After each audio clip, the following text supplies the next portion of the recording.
Dear students, today we are going to look a new chapter. The name of the chapter is A Surprise for Mr. Perks. Let's read the story.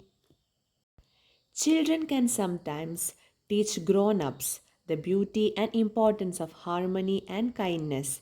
In the following excerpt from the book titled The Railway Children, three children plan to give a surprise birthday party to a poor man who works as a porter at the railway station. Read on to find out what happens. It was breakfast time. Mother's face was very bright as she poured the milk and ladled out the porridge. I've sold another story, chickies, she said. So there will be buns for tea. You can go and get them as soon as they are baked. Mother, would you mind if we don't have the buns for tea tonight, but on the 15th? That's next Thursday. I don't mind, dear, said Mother. But why? Because it's Mr. Perk's birthday, said Bobby. He is 32 and he says he doesn't keep his birthday anymore. And we thought we would make a nice birthday for him. He's been so jolly decent to us, you know, Mother, said Peter. And we agreed that the next Monday we do ask you if you could. This was all very well, but even 14 halfpenny buns do not make a very grand celebration. Bobby suggested giving flowers, but the idea did not take. Then Peter shouted, "Hooray!" he said. "Why? Perks is so nice to everybody.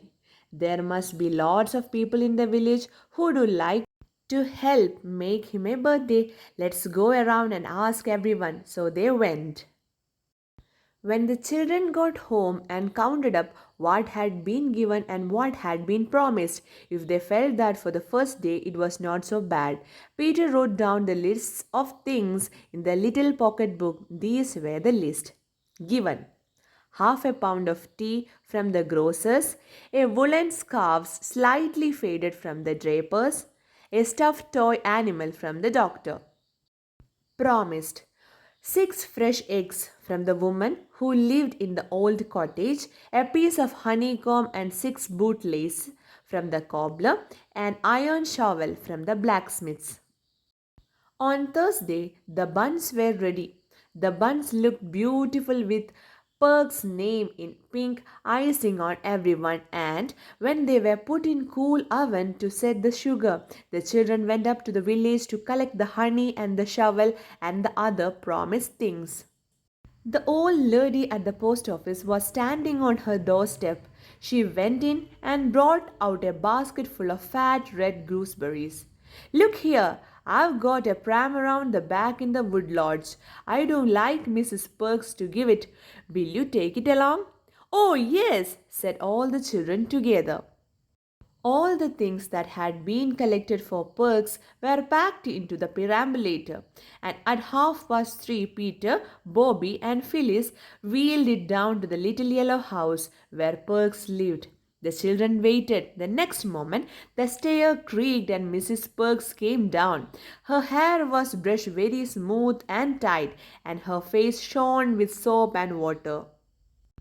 Peter said that they had come because they knew it was his birthday and they wanted to celebrate it. Mrs. Perks looked at all the presents and burst into tears. "Don't you like it?" said Peter, while his sisters patted Mrs. Perks on the back. "Like it," she said. "Why, it is a birthday such as Perks never had."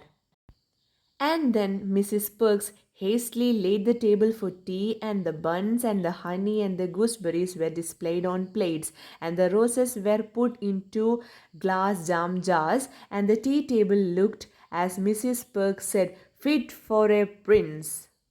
Perks had just then opened the little front gate. It was a very nice plan to surprise Perks, but it did not quite come off. Mr. Perks was not happy to see all the presents and the perambulator. He refused to accept the gifts and said he did not ask for charity. "We didn't mean any harm," said Peter. "These are not all from us, they are from the people in the village. So you have been round telling the neighbors that we are poor and needy? Look here, said Bobby. Let us show you the labels we wrote to put on the things. Mother's first. It say little clothes for Mrs. Perk's children. Mother said she would give some of Phyllis' clothes that she had grown out of it. Mr. Perks would not be offended and think that it was meant for charity, explained Bobby and waited. That's all right, said Perks. Your ma's a kind lady. We'll keep the little frogs. Then there is the perambulator and the gooseberries and the sweets, said Bobby. They are from Mrs. Ramson. She said, I know Mr. Perks' children would like the sweets, and I want Mrs. Perks to have the perambulator. I would have given it before, but I was not sure if Mrs. Perks would accept it from me. I'm not sending that pram back, Bert, said Mrs. Perk firmly to her husband. Then the shovel, said Bobby. Mr. James made it for you himself, and he said, where is it? Oh, yes, here, he said. You tell Mr. Perks it's a pleasure to make something for a person who is so much respected. Ah, James is a good old chap, said Perks. Then the honey, said Bobby, and the bootlaces. The cobbler said he respected you a lot, and the old woman said you had helped her so many times in her garden when you were a boy, and everybody who gave anything said they liked you and it was a very good idea of ours, and nobody said anything about charity. And the old gentleman said you were a man who knew your work, and we thought you would love to know how fond people are of you. Goodbye. I hope you will forgive us some day. She could say no more, and the children turned to go. Stop, said Perks. I take back every word I have said. I'm not unhappy about them. I don't know if ever I was more pleased. Not so much with the present thought they are an A1 collection, but the kind respect of our neighbors. The night when going to bed, Mr. Perks said to his wife, Jolly good little kids those. Oh, bless their hearts, said his wife.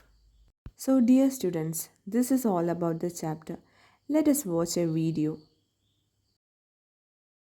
Perk's birthday was coming, and the children discussed what they could do for him. Let's ask everybody in the village if they could like to give Perk some present for his birthday. He is nice to everyone. So the children went outside the village. Several villagers were kind hearted, but others were not.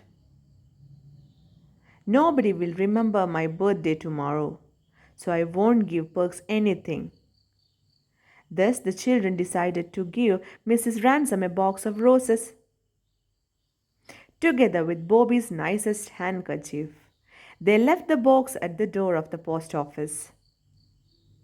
On Perk's birthday, when the children went around collecting Perk's present from the villagers, Mrs. Ransom called out to them, Thank you for the roses. Here I have something for Perks. These are some apples for his children and a pram for his small son. I had meant to give the pram to my daughter for his first child, but the baby died after 6 months. At Perk's house, we've bought some birthday presents for Perks. What are all these things? I don't want them. We may be poor, but we are not going to take donations from people. They are probably laughing at me. No, they are not donations. People were happy to give you these things. They have said you are a kind and hard-working man and they want to give the prizes for your birthday. I take back what I have said. This is the best birthday I have ever had. I'm very happy. These are the major characters in this story.